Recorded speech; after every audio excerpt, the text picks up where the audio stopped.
Okay, let's start the type 4 hyper sensitivity, जिसको हम delayed hyper sensitivity भी कहते हैं और सेल मेडिएटेड हाइपर सेंसिटिविटी भी कहते हैं। क्यों कहते हैं वो मैं आपको आगे बताती हूँ, लेकिन अब इसमें मेन डिफरेंस क्या आ रहा है, जो कि मैंने आपको फर्स्ट लेक्चर में भी बताया था। Hyper sensitivity type 1, type 2 and type 3, तीनों में हमारे पास एंटीबॉडीज़ इन्वॉल्व थी। और अगर आपको याद हो, टाइप 1 में अगर मैंने आपको याद कराया था, टाइप 1 में मैंने आपको IgE का बताया था। मैंने कहा था हमारे APCs टी सेल्स को एक्टिवेट कर रहे हैं, टी हेल्पर 2 बन रहे हैं, T helper 2 B cells T helper 2 बन रहे हैं और मास सेल्स और इओजिनोफिल बना रहे हैं, और बी सेल्स को एक्टिवेट किया जा रहा है, प्लाज्मा सेल बना रहे हैं और IgE बनी जा रही है।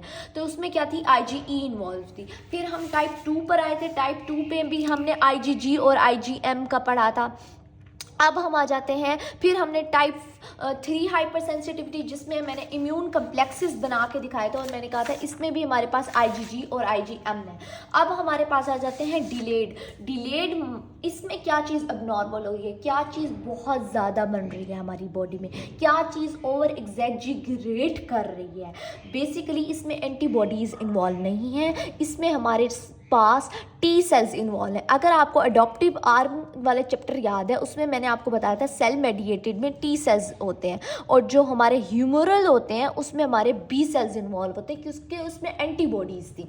अब तक जितने पढ़े हमने एंटीबॉडीज़ पढ़ी, अब हम आगे सेल मेडिएटेड के टी सेल्स का अपना दिमाग ख़राब हो चुका है। CD4 और CD8 पॉजिटिव दोनों में से कोई भी हो सकता है, ठीक है। तो इनका दिमाग ख़राब हो गया, ये किसी भी एंटीजन को ओवर एग्जैजरेट कर रहे हैं, ठीक है।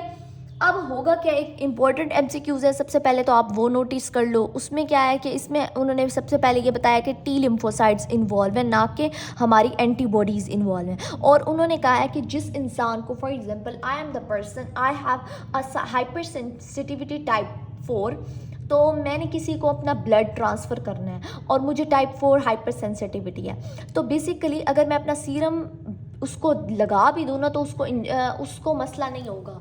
क्यों नहीं होगा, क्योंकि मेरे ब्लड में मेरे जो टी लिम्फोसाइट्स हैं वो तो मेरे टी सेल जोन में होते हैं, तो वो तो ट्रांसफ़र नहीं होंगे ना।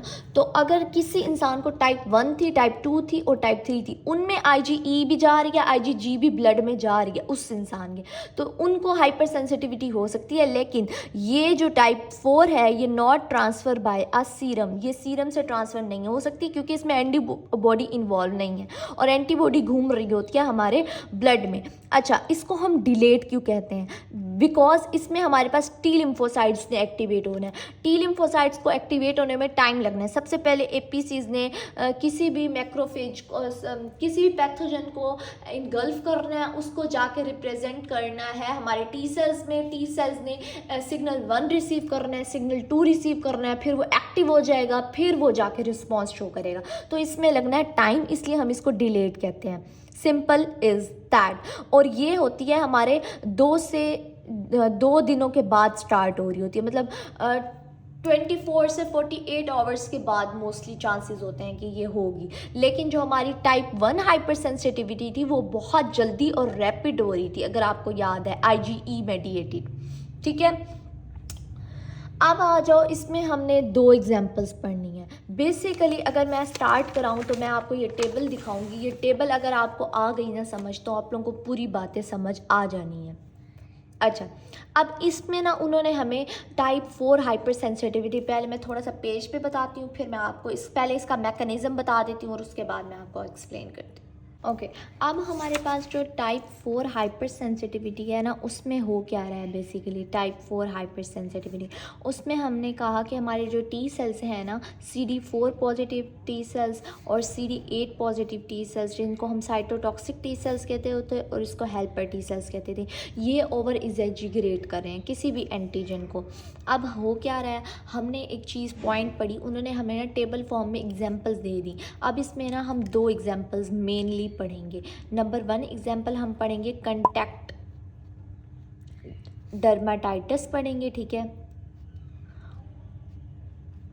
और नंबर 2 पर हम पढ़ेंगे हमारे पास ट्यूबरक्यूलिन जो है ना टाइप, वो क्या होती है मैं आगे बताती हूँ।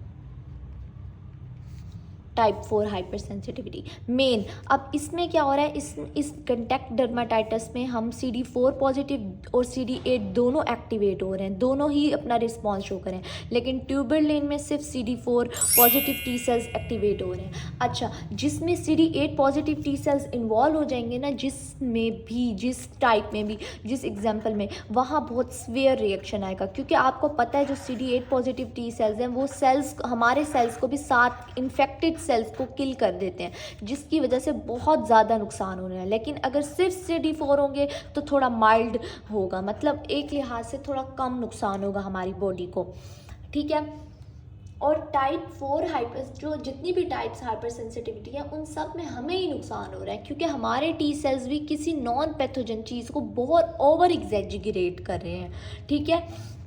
अच्छा, अब type 4 hyper sensitivity main difference हमें समझ आ गई कि ये होना है, और इस तरीके से हमें एग्जांपल आपने याद रखनी है। एक नंबर 1 पे कंटैक्ट डर्माटाइटिस, नंबर 2 पे tuberculin CD4 positive T cells. अच्छा, अब इसका मैकेनिज़्म वही है जो सबका होना था, हमारे पास टाइप 1 का जैसे था, मैंने आपको समझाई भी थी ये बात। अब क्या होगा, फॉर एग्जाम्पल दे रही हूँ, हमारी बॉडी में ना किसी इंसान को आपने सुना है जो ज्वेलरी पहनते हैं, मतलब जैसे लड़कियों का आपने मोस्टली सुना होगा, उसने ज्वेलरी पहनी एक बार, उसको कुछ नहीं हुआ, 2-3 दिन बाद उसको रिएक्शन हो गया, उसको एलर्जी होगी पूरी बॉडी में। क्यों हुई, मैं मज़े की बात बताती हूँ, उसमें स्टोरी है, और मज़े की स्टोरी है, स्टोरी बना के याद रखो, ऐसे एग्जाम्पल्स याद होनी है। अब ना हमारे ना जो हमारी ज्वेलरी होती है ना, आर्टिफिशियल ज्वेलरी, उसमें निकल प्रेजेंट होता है। अब कुछ पर्सन्स को ना निकल से एलर्जी होती है, वो हाइपर सेंसिटिव होते हैं। अब ना हमारी बॉडी में ना, अब फॉर एग्जांपल मैंने ना ज्वेलरी पहनी, मैंने रिंग पहनी और उसमें निकल था, वो मेरी बॉडी के सेल्स में ना, अब आपको पता है हमारी बॉडी में स्वेटिंग होती है, मॉइस्चर की वजह से ना कुछ ना पार्टिकल्स ना अंदर चले जाते हैं। नंबर 1 पे तो इसका सेंसिटाइजेशन फेज़ होगा। एक बार मैंने ज्वेलरी पहनी, निकल अंदर पार्टिकल्स गए, और मेरे जो मेरे एपीसेस थे ना, उसने इसको रिप्रेजेंट किया मेरे टी सेल्स के पास जाके, टी सेल CD4 और CD8 को, उसको कहा भाई बॉडी में एंटीजन आया, वो एक्टिवेट हो गया, सेंसिटाइज हो गया वो। दूसरे फेज़ में जब मैंने दोबारा कभी ज्वेलरी पहनी ना, मैंने निकल पहना, तो क्या हुआ, मेरे फ़ौरन रिएक्शन शुरू हो जाएगा, ठीक है, मतलब 1-2 दिन बाद मुझे एलर्जी स्टार्ट हो जाएगी। अच्छा, ये ऐसा क्यों होता है, इसमें ऐसा क्यों होता है, इसमें ये होता है कि जो निकल है ना, उसको हमारी बॉडी एज ए एंटीजन ले रही होती है, हालांकि नॉर्मल पर्सनस को वो एंटीजन वो कुछ भी नहीं कहते, ये तो बेचारा क्या ही करेगा हमारी बॉडी में जाके, लेकिन क्योंकि हाइपर सेंसिटिविटी है, हमारे टी सेल्स में मसला है, वो इसको ओवर एग्जैजरेट कर रहे हैं, तो उसने क्या करना है, CD4 positive T cells activate होंगे, और उसमें भी T हेल्पर 1 बनेगा, और साथ में T हेल्पर 17 बनेगा। अब हमारे पास, अगर आपको याद है, हाइपर सेंसिटिविटी टाइप 1 जो है ना, उसको थोड़ा कंपेयर करके पढ़ो टाइप 4 से। टाइप 1 पे हमने पढ़ा था T हेल्पर 2 एक्टिवेट हो रहे थे, और वो मास्ट सेल्स और बेसोफिल सेल्स को एक्टिवेट कर रहे थे, और साथ में B सेल्स को भी एक्टिवेट किया जा रहा था, और वो एंटीबॉडीज़ IgE एंटीबॉडीज़ बना रहे थे, याद आया। और हमने यहाँ पर पढ़ना है, यहाँ पर हमारे पास जो T सेल्स एक्टिवेट हो रहे हैं, CD4 T हेल्पर 1 और T हेल्पर 17 को एक्टिवेट करें। अब ये आगे से हमारे मैक्रोफेजेस को बुलाएंगे, और वहाँ इन्फ्लामेशन करा देंगे, और एलर्जी हो जाएगी, बंदे को क्या हो जाएंगी, लीजन्स हो जाएंगी, तो ये मसला आना शुरू हो जाएगी, पूरी बॉडी पर लीजन स्टार्ट हो जाएंगी, उस बच्ची को या बच्चे जिसने ज्वेलरी पहनी उसको एलर्जी हो जाएगी। ये हमारे पास था mechanism of hyper sensitivity type 4। अच्छा, अब आप लोगों ने ना पता है क्या करना है, मैंने तुम लोगों को नोट्स प्रोवाइड किए थे टाइप 1 और टाइप 2 के, कहाँ गया वो नोट्स, 1 मिनट मैं देखूँ, यस दिस वन। तो आपने क्या करना है, आपने हर सेंसिटिविटी की डेफिनेशन लिखनी है, उसके बाद उसका सेंसिटाइजेशन फेज़ के उसकी एंट्री है। अब उसका मैकेनिज़्म याद रखना है, बेसिकली एंटीजन आ रहा है, एपीसीज एक्टिवेट हो रहे हैं, टी सेल को एक्टिवेट कर रहे हैं, टी हेल्पर 2 सेल्स बन रहे हैं, टी फॉलिक्यूलर हेल्पर सेल्स यहाँ बी सेल्स को एक्टिवेट करेंगे, बी सेल्स प्लाज्मा सेल बनाएगा, और IgE एंटीबॉडीज़।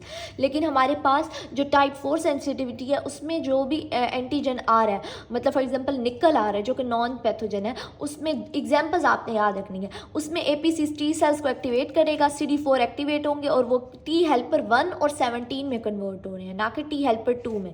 ये बात आपने याद रखनी है, मैकेनिज़्म याद रखना है। ठीक है। अब हमारे पास उन्होंने आगे एग्जाम्पल हमें दिया बहुत इंपॉर्टेंट, मैं आप लोगों को मज़े की एग्जाम्पल बता दूं पहले।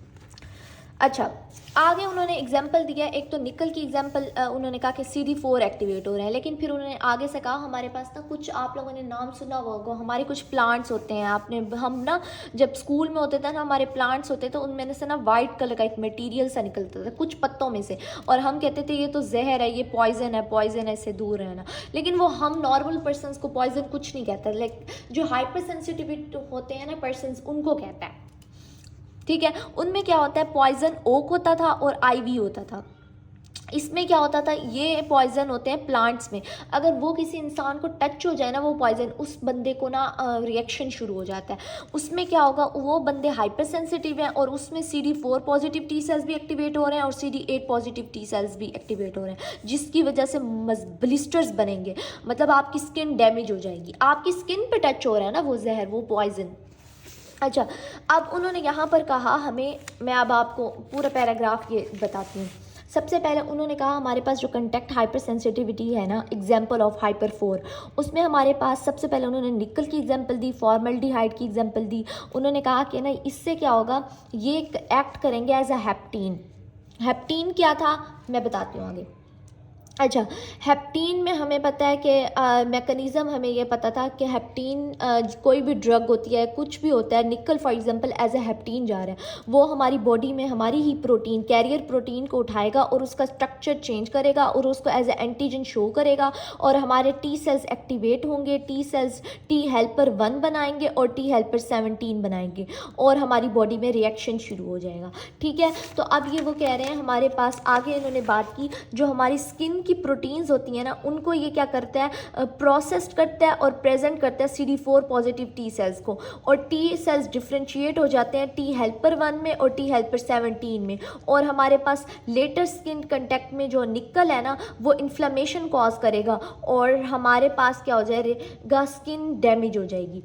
अच्छा, ये एग्जाम्पल थी निकल की। फिर आगे उन्होंने कहा सिर्फ निकल में CD4 पॉजिटिव एक्टिवेट हो रहे हैं, लेकिन आगे उन्होंने एग्जाम्पल दी, हमारे पास एक पॉइंट है यूरोशियोल, जो कि हमारी पॉइजन आईवी में होता है और पॉइजन ओक में। पॉइजन ओक क्या होते हैं ये आपको पता होगा, प्लांट्स में होता है। अगर वो टच हो जाए ना हाइपर सेंसिटिव पर्सनस को, तो क्या होगा, उसमें क्या होगा, ये हमारे बॉडी में जाएगा, ये पॉइजन मतलब हमारी स्किन को टच हुआ तो ये हमारी बॉडी में एज ए हेप्टीन जाएगा, हमारे स्किन सेल्स की कैरियर प्रोटीन को उठाएगा और ऐसे शो करेगा मैं एंटीजन हूँ।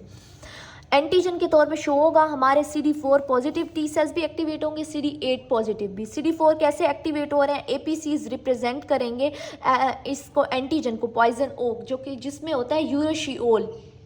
यूरोशियोल ना रिप्रेजेंट होगा हमारे टी सेल्स को, टी हेल्पर 1 बनेगा, टी हेल्पर 17 बनेगा, जो आगे इन्फ्लेमेशन कॉज करेगा, और आपको पता है CD4 आगे से CD8 को एक्टिवेट करेंगे, और क्या होगा 12 से 48 आवर्स के दरमियान आपको एरिथमा हो जाएगा, ईचिंग स्टार्ट हो जाएगी, वेजिकल्स बनेंगे, एक्जिमा होगा, नेक्रोसिस होना शुरू हो जाएगी, मतलब सेल्स की डेथ होना शुरू हो जाएगी, आपकी स्किन डैमेज हो जाएगी।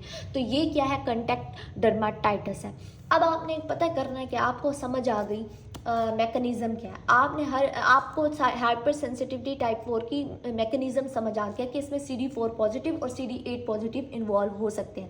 अब आपने एग्जांपल याद रखनी है, एक निकल की जिसमें कंटेक्ट डर्माटाइटिस, निकल CD4 को एक्टिवेट कर रहा है, और जो हमारे यूरोशियोल है जिसमें पॉइजन ओक और पॉइजन आईवी है, आईवी में होता है यूरोशियोल, वो क्या कर रहा है, CD4 को भी एक्टिवेट कर रहा है, CD8 को भी। फिर सिम्टम्स क्या शो हो रहे हैं, आपने वो याद रखना है।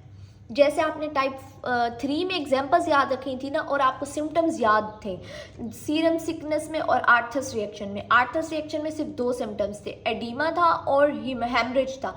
उसके बाद हमारे पास जो सीरम सिकनेस था उसमें हमारे पास फीवर भी था और चीज़ें भी थी। ठीक है, अब जो कंटेक्ट डर्माटाइटिस है ना, उसमें स्किन से रिलेटेड इश्यूज आ रहे हैं, एक्जिमा हो रहा है, ईचिंग हो रही है, खारिश हो रही है, वेजिकल्स बन रहे हैं, नेक्रोसिस हो रही है। Simple is that.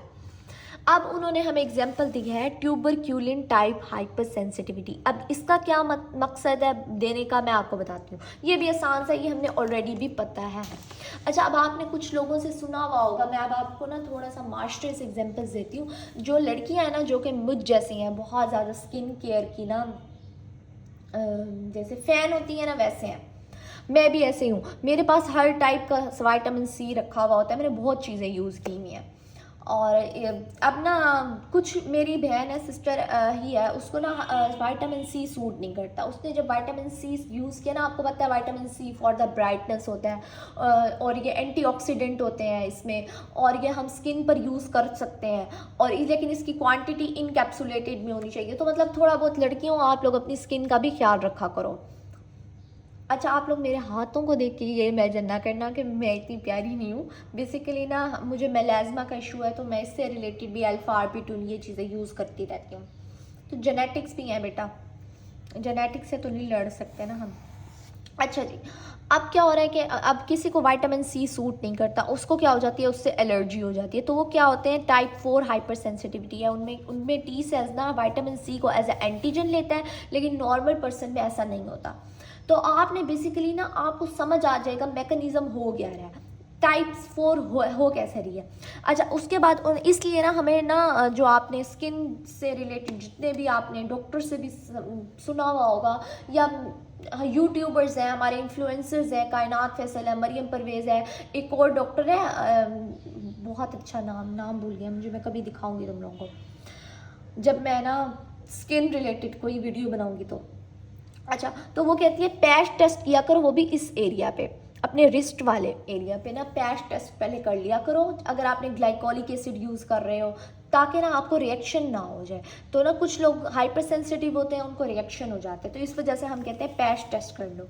अच्छा, उसमें भी यही मैकेनिज्म हो रहा होता है, ताकि आपको पता चल जाए कहीं आप हाइपर सेंसिटिव तो नहीं हो, इस वजह से कहते हैं आप पैच टेस्ट कर लिया करो। अब उन्होंने एग्जाम्पल दिया एक और हमें last two, tuberculin type hypersensitivity. अब ट्यूबरक्यूलिन क्या है, इसमें मैंने आपको ऑलरेडी भी, हमने पिछले चैप्टर्स में इस बारे में बात की हुई है, अब मैं आपको मज़ीद बताती हूँ। जिस इंसान को कभी ज़िंदगी में टीबी वायरस होता है, और हम उसके लिए ना, आपको पता है ना, स्किन टेस्ट करते हैं। स्किन टेस्ट क्या होता था, आपको पता है, हम ना पहले ना एंटीजन को इंजेक्ट करते थे। अगर इतना सा इंजेक्ट करते थे कि उससे आगे जाके आपको बीमारी कॉज ना हो, हम ना स्किन के ज़रिए ना आपके एंटीजन को इंजेक्ट करते थे लैब में बैठ के। तो ना अगर आपको विदिन 48 to 72 आवर्स के दरमियान रिएक्शन आ जाता है आपको, तो फिर आपको क्या होगा, इसका मतलब आपके पास टीबी वायरस आपको हुआ हुआ है। ये एक टेस्ट था जिससे हमें पता चलता था आपको ज़िंदगी में कभी पहले टीबी वायरस हुआ है या नहीं। यूएचएस का फेवरेट एमसीक्यूज़ भी है, मैं आपको बताती जाऊँ, और ये हमारे एक्सरसाइज में भी एमसीक्यूज़ है। ये एमसीक्यूज़ क्या है कि ना, आपका ट्यूबरक्यूलिन जो टेस्ट है, स्किन टेस्ट, वो हम किस चीज़ के लिए करते हैं, क्या वो ये पता लगाता है कि आपको इस टाइम टीबी है या नहीं? नो, वो पता लगाता है आपको ज़िंदगी में कभी पहले टीबी हुआ या नहीं। अब उससे रिलेटेड क्या मैकेनिज्म आ रहा है, वो सुनने वाली बात है। इसमें होता क्या है, for example, I am the person, मुझे ज़िंदगी में पहले कभी टीबी हुआ, मगर वो ठीक हो गया, लेकिन मेरी बॉडी एक बार उससे सेंसिटाइज हो चुकी है। मेरे टी सेल्स एक्टिवेट हो चुके हैं और उसके खिलाफ मेमोरी टी सेल्स बना चुके हैं। आपको पता है ना, हमारे मेमोरी टी सेल्स बनते हैं। अब मेमोरी टी सेल्स एक्टिव हैं, जब दोबारा कभी ज़िंदगी में मेरी बॉडी में एंटीजन जैसे ही आएगा ना, मेरे मेमोरी टी सेल्स एक्टिवेट होंगे और फ़ौरन इसके खिलाफ एलर्जी कॉज करेंगे, इसको डैमेज कर देंगे, उसमें ना एलर्जी भी हो जाती है। अच्छा, अब हो क्या है, अब ना हम जब स्किन टेस्ट करते हैं ना, तो वो हमें ये एग्जांपल दे रहे हैं, वो जो आपको फ़ौरन पैच बन जाता है ना यहाँ पर, वो टाइप 4 की एग्जांपल है, क्योंकि वहाँ पर आपके मेमोरी टी सेल्स उस एंटीजन को ओवर एग्जैजरेट कर रहे हैं, हालांकि हमने वो वीकन डाला है, और वहाँ आपको थोड़ी सी एलर्जी हो जाती है। वो आहिस्ता से ठीक हो जाती है, लेकिन उन्होंने एग्जाम्पल दिया है कि हमारे पास जो हम एंटीजन ना टीबी जो स्किन टेस्ट में इंजेक्ट करते हैं ना, उसका नाम होता है PPD। वो लिखा हुआ है बुक में, मैं आपको दिखा देती हूँ। हाँ, उसका नाम है purified protein derivative, this one है यहाँ पर। हाँ, वो कहते हैं आपकी बॉडी अगर प्रीवियसली एक्सपोज हुई हुई है और आपकी बॉडी सेंसिटाइज हुई हुई है, जब दूसरी बार हम एंटीजन स्किन टेस्ट करते हैं ना, कि आपको ज़िंदगी में अगर फॉर एग्जांपल आपको वहाँ एलर्जी नहीं हुई, तो इसका मतलब आपकी बॉडी को कभी टीबी वायरस हुआ ही नहीं था, क्योंकि वहाँ पर मेमोरी टी सेल्स ही नहीं है। वो रिएक्शन कौन शो कर रहा है, मेमोरी टी सेल्स वहाँ एक्टिवेट हुए हैं, तो उन्होंने रिएक्शन शो की है। मेमोरी टी सेल्स तब बनते हैं जब आपकी बॉडी में पहले कभी एंटीजन आया हुआ हो। This is the example of hyper sensitivity type 4 जिसमें मेमोरी टी सेल्स इन्वॉल्व हैं। तो आपने याद रखना है कि हम मेमोरी टी सेल्स को चेक करने के लिए कि आपकी बॉडी में मेमोरी टी सेल्स टीबी के खिलाफ बने हुए हैं या नहीं, तो उसके लिए हम स्किन पैच टेस्ट करते हैं। मेरा गला बिल्कुल सूख चुका है, दिल नहीं जा रहा बोलने का। अच्छा, अब मैं क्या बात बता रही थी, एक तो दिमाग ही घूम गया मेरा। अच्छा, अब ना स्किन टेस्ट में क्या हो रहा है कि आपने वो जो एंटीजन डाला है ना, उसका नाम है पीपीडी, जो कि हमारे पास ट्यूबरक्यूलोसिस बैक्टीरिया का भी होता है, टीबी वायरस का होता है, बैक्टीरिया होता है वो, तो टीबी वायरस की बच्ची, टीबी बैक्टीरिया का ही होता है। उसका नाम होता है प्योरीफाइड प्रोटीन डेरिवेटिव। हम वो इंजेक्ट करते हैं 48 टू 72 आवर्स में। अगर रिएक्शन आ गया है तो वो पॉजिटिव हुआ, इसका मतलब आपको पहले ज़िंदगी में जो है ना, अब वो ये देखो यहाँ लिखा हुआ है उन्होंने, it does not confirm the presence of current disease, कि ये पता नहीं चलता कि करंट डिजीज़ है या नहीं, लेकिन आपको ये पता चल जाता है कि आपको ज़िंदगी में पहले कभी वायरस हुआ है या नहीं। अच्छा, अगर आपको टीबी वायरस, टीबी बैक्टीरिया इस टाइम है या नहीं, उसके लिए और टेस्ट्स होते हैं, ये नहीं है। अच्छा, उसके बाद उन्होंने कहा कि ये बाज़ औक़ात फॉल्स पॉजिटिव टेस्ट भी आ सकता है, फॉल्स नेगेटिव भी रिज़ल्ट आ सकता है। इसमें चांसेस हैं फॉल्स पॉजिटिव हो। फॉल्स नेगेटिव कब आएगा? जब आपने इम्यूनो कंप्रोमाइज ड्रग्स लेकर आए हो और पेशेंट को नहीं पता कि मैं अपना ट्रीटमेंट तो जारी होता है ना, तो उसकी वजह से स्किन टेस्ट नेगेटिव भी आता है, क्योंकि उससे मेमोरी टी सेल्स डीएक्टिवेट हो जाते हैं। ये बात आपको याद होनी चाहिए। अब आप यहाँ पर देखो एग्जाम्पल में उन्होंने CD4 पॉजिटिव टी सेल्स की ट्यूबरकुलोसिस और ट्यूबरक्यूलिन की एग्जाम्पल दी हुई है। उसके अलावा एक और भी होता है स्किन टेस्ट, इसका नाम याद कर लो, बस मेन मैं आपको बातें बता रही हूँ। अच्छा, इसमें क्या होता है आपको पता है, जब ट्यूबरक्यूलिन हम अंदर डालते हैं, पीपीडी अंदर डालते हैं ना, तो जो इन्फेक्शन, जो एलर्जी यहाँ हो रही होती है ना, उसको हम इंड्यूरेशन कहते हैं। इंड्यूरेशन में क्या होता है, बेसिकली इन्फ्लेमेशन हो जाती है, साथ में हार्ड हो जाता है एरिया, प्लस हार्ड हो जाता है वो एरिया, उस जगह को हम क्या कहते हैं, इंड्यूरेशन हो रही है, लेकिन होता वो एक टाइप से रैश ही है। अच्छा, ग्रेनुलोमा क्या होता है? ग्रेनुलोमा में होता है कि एक एंटीजन आया ना, उसके इर्द गिर्द वाइट ब्लड सेल्स इकट्ठे हो जाएंगे। मतलब इसका आप ग्रेनुलोमा की एग्जांपल ऐसे याद कर लो, एक मिनट जूम, हाँ, ऐसे याद कर लो कि ना आप वाइट ब्लड सेल्स कहते हैं, तुम एक बार आ तो गए हो मेरी बॉडी में, अब हम तुम्हें जाने नहीं देंगे, तो वो क्या बना लेता है, ग्रेनुलोमा बना लेता है। अच्छा, अब आपने क्या करना है, अब आपने ये इसमें CD4 पॉजिटिव टी सेल्स जो कि मेमोरी टी सेल्स ही होते हैं वो इन्वॉल्व, और CD8 किस में हो रहे हैं, कंटेक्ट डर्माटाइटिस में और एरिथमा मल्टीफॉर्म में और स्टेन, ये 3 डिजीज़ हैं। इसको भी मैं आपको एक्सप्लेन कर देती हूँ। अच्छा, अब तक हमने 2 पढ़ी, कंटेक्ट डर्माटाइटिस में 2 पढ़ी हैं हमने, निकल की एग्जांपल पढ़ी है और यूरोशियोल पढ़ी है। यूरोशियोल किस में होता है, पॉइजन ओक और आईवी में होता है। जो निकल होता है वो सिर्फ CD4 को एक्टिवेट कर रहा था, और जो हमारी यूरोशियोल था वो CD4 और CD8 दोनों को एक्टिवेट कर रहा था। फिर हमने ट्यूबरक्यूलिन की एग्जांपल पढ़ी कि हम उसमें स्किन टेस्ट करते हैं, उसमें अगर आपको ज़िंदगी में कभी टीबी वायरस हुआ है तो आपको जब हम स्किन टेस्ट करेंगे तो हमारे मेमोरी टी सेल्स अंदर बने हुए हैं। जैसे ही हम एंटीजन जो कि प्योरीफाइड प्रोटीन डेरिवेटिव होता है, जैसे ही अंदर डालते हैं फ़ौरन रिएक्शन शो आ जाता है, reaction in the form of induration हो जाता है। इंड्यूरेशन क्या होता है, बेसिकली इन्फ्लेमेशन हो जाती है और प्लस में हार्ड एरिया हो जाता है उस जगह पर। ये एग्जाम्पल थी हमारे पास CD4 पॉजिटिव टी सेल्स जो कि मेमोरी टी सेल्स की। फिर उन्होंने और हम एग्जाम्पल दिया एरिथमा मल्टीफॉर्म की, स्टेवंस जॉनसन सिंड्रोम, टॉक्सिक एपिडर्मल नाइक्रोलाइसिस की।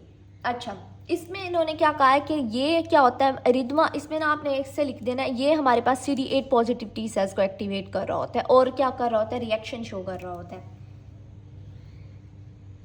अब इसमें ना उन्होंने ना थोड़ी ना जीन्स की भी बात की है। जीन्स की ना अगला जो चैप्टर है ना, उसमें ये बात डिटेल से आएगी। जिस लोग हमने पढ़ा हुआ था, आपको पता है MHC प्रोटीन्स पढ़ी थी। MHC प्रोटीन किसकी बनी हुई होती है, HLA की बनी हुई होती है, और हमने HLA-D का पढ़ा था। HLA-D किसको बनाता है, HLA-D के 3 पार्ट्स होते हैं, D, Q, R और S। तो वो बनाता था हमारी MHC2 प्रोटीन, ठीक है। तो उसमें क्या होता था, जिन लोगों में ना ये वाली HLA-D Q3 होगा और HLA-B 12 होगा, उन पर्सनस में ना चांसेस हैं कि हाइपर सेंसिटिविटी टाइप 4 उनमें ज़्यादा होगी। क्योंकि हमने आपको याद है, मैंने आपको हाइपर सेंसिटिविटी टाइप 1 में भी बताया था क्यों ओवर एग्जैजरेट, कुछ लोग क्यों हाइपर सेंसिटिव होते हैं, क्योंकि उनमें जीन्स में आ रही होती है। तो ये इन्होंने ऐसे जीन्स के 2 नाम बता दिए हैं कि अगर इन लोगों में ये जीन्स हुए ना, ये जीन्स हुए हमारी बॉडी में, तो उन बंदों को चांसेस हैं कि उनके जो CD8 पॉजिटिव T सेल्स हैं बहुत ज़्यादा ओवर एग्जैजरेट करेंगे, और उन लोगों में इरिथमा मल्टीफॉर्म हो जाता है, स्टेन जॉनसन सिंड्रोम हो सकता है, और टॉक्सिक एपिडर्मल नेक्रोलाइसिस हो सकता है। अब ये हैं क्या, ये भी स्किन से रिलेटेड, इरिथमा में ना इतने बड़े बड़े नीले पैचेस हो जाते हैं, ये थोड़ा माइल्ड होता है, लेकिन ये जो एपिडर्मल होता है ये स्वेयर होता है। अच्छा, यहाँ पर एक लाइन लिखी हुई है इन्होंने, ये मैंने इसलिए यहाँ पर लिख लिया है। वो कहते हैं कि दीज डिजीज़ जो हमारे इरिथमा मल्टीफॉर्म है ना, वो माइल्डेस्ट है, यहाँ लिखा हुआ है। और जो हमारे पास 10 है ना, 10 टॉक्सिक एपिडर्मल नाइक्रोलाइसिस, ये स्वेयर है, मोस्ट स्वेयर है, ठीक है। उसके बाद ये होती कब है, जिन लोगों को ना, अगर फॉर एग्जांपल मेरी ज़िंदगी में कभी हर्पीस सिम्प्लेक्स वायरस 1 आया, नमूनियाई हुई, और कुछ ड्रग्स हैं सल्फोनामाइड्स, पेनिसिलिन, ये ऐसी ड्रग्स हैं, ये जब जाती हैं ना मेरी बॉडी से, मतलब अगर एक बार ज़िंदगी में मेरी बॉडी में आई और मैं हाइपर सेंसिटिव हूँ, तो ये क्या करती हैं, मेरे CD8 को ना अब नॉर्मल कर जाती हैं, जिसकी वजह से चांसेस हैं कि मुझे हाइपर सेंसिटिविटी टाइप 4 होगी। अच्छा, अब आपने क्या करना है, इरिथमा मल्टीफॉर्म हो गया, SJS हो गया, और TEN हो गया, इसकी परसेंटेज याद रखनी है, और इसको ना थोड़ा ChatGPT से सर्च आउट कर लेना है। ये है वही बात कि इससे भी स्किन रैशेज हो जाएंगे। अब आ जाते हैं हम MCQs की तरफ।